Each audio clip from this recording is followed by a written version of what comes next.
자, 오늘 시장이 전체적으로 크게 상승했습니다. 반도체들이 또 특히 많이 올랐었는데, 마이크론이 10% 상승해서 1100 근처까지 갔었고요. 오늘 빅테크들 또 많이 올랐는데, 메타가 600 근처까지 갔었고, 구글, 아마존 3% 가까이, 오라클 또 4%, 그리고 마이크로소프트가 드디어 9일 연속 근처까지 떨어졌다가 2% 올라왔습니다. 대신 에너지 쪽은 또 크게 떨어졌었는데, 아무래도 유가가 떨어져서 에너지 섹터들이 같이 내려왔습니다. 그리고 경기 방어주들 또 떨어졌었고요. 뭐 헬스케어나 뭐 금융주, 그리고 코카콜라나 월마트 등 좀 떨어졌습니다. 오늘 증시가 상승한 이유는 전쟁을 멈춘다라는 소식이 있었죠. 호르무즈 해협을 다시 열고 19일에 스위스에서 서명을 할 거라고 합니다. 트럼프 대통령이 지금 G7 회의 때문에 지금 프랑스, 스위스에 있는데 이번 주 목요일까지 있을 예정입니다. 오늘 트럼프가 마크롱이랑 악수하는 모습이고요.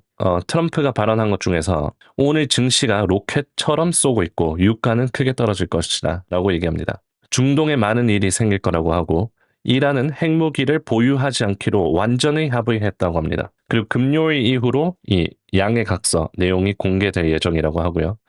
이제 중동 문제가 좀 해결이 되면 우크라이나, 러시아 문제에 집중할 거라고 합니다. 트럼프 대통령이 이란이랑 협상을 했다고 했는데 AP통신에 의하면 트럼프, 벤스, 그리고 이란 국회의장 갈리바프가 전자서명으로 MOU를 확정시켰다고 합니다.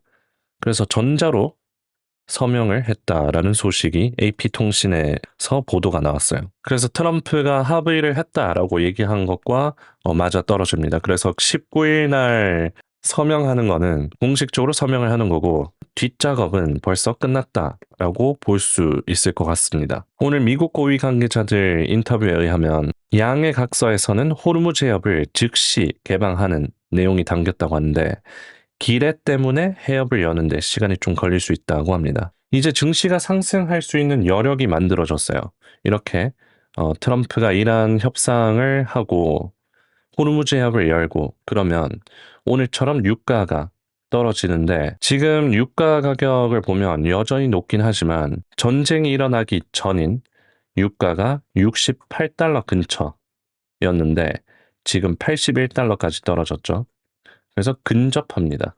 이게 왜 의미가 있냐면 지난주 CPI가 나왔었죠. 슈퍼코어가 0.27로 지난달보다 상당히 떨어졌었고 근원 CPI 전월 대비도 추정치가 0.3이었는데 발표가 0.2로 낮게 나왔습니다. 그래서 지난주 생산자 물가지수랑 CPI 물가지수 한 줄 정리해보면 에너지만 빼면 물가는 잡히고 있다라고 볼 수 있는데 물가를 끌어올린 항목들을 보면 에너지 상품, 항공료, 에너지, 운송, 식품 음료, 연료, 유틸리티, 상품 전체 전부 에너지랑 연관이 있습니다. 유가가 올라서 물가 지수도 같이 오른 거예요.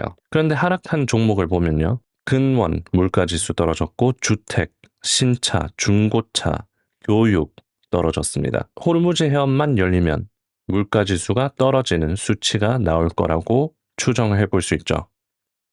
실제로 해당 지표가 나오고 CPI가 이렇게 나오고 금리 인상 가능성이 거의 60%에서 20에서 30% 확률까지 내려왔습니다. 그래서 원유 가격이 이렇게 떨어지면 이제 물가 지수가 떨어지고 케빈 워시 연준 의장 기자회견이 이번 주에 처음으로 있죠. 이번 연준 회의에서 좀 비둘기적으로 나올 수 있는 상황이 마련되게 됩니다. 물가 지수가 오르고 있고 호르무즈 해협이 계속 닫혀 있을 것 같으면 케빈 워시가 금리 내립시다 라고 하기가 어려운데 이번 CPI랑 PPI가 에너지를 제외하면 떨어지고 있고 호르무즈 해협도 열리면 금리 인하를 합시다 라고 할 수 있게 되죠. 그래서 이 금리가 좀 떨어질 거란 기대감으로 금리에 예민한 기술주들, AI주들이 또 크게 반등을 했습니다.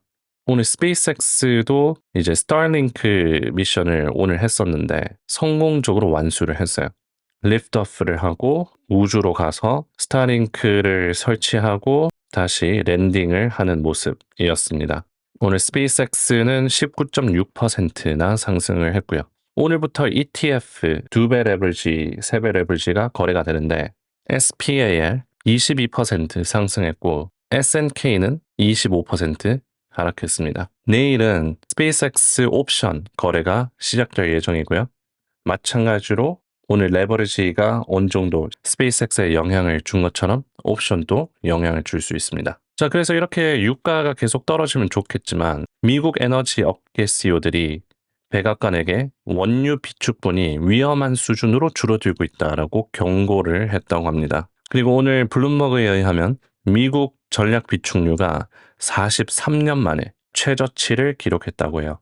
유가가 이제 올라도 그 오르는 거를 막기가 어려워지고 있다라는 견해도 있습니다. 자, 그래서 시장 분위기가 굉장히 좋아요. 앞으로도 계속 상승할 것으로 보이는데 지금 유가가 떨어지고 있고 유가가 전쟁 끝난다라는 소식으로 떨어지고 있고 그리고 호르무즈 해협 다시 재개방될 거라는 게 이제 핵심이죠. 그리고 CPI랑 PPI 물가지수 둘 다 에너지를 제외하면 떨어지고 있기 때문에 물가지수가 떨어지면 이제 연준에서 금리 인하를 할 수 있을 가능성이 높아집니다. 수요일장에 케빈 워시 연준 의장 기자회견이 있고요. 이번에는 점도표도 나오기 때문에 좀 더 중요한 FOMC라고 볼 수 있습니다.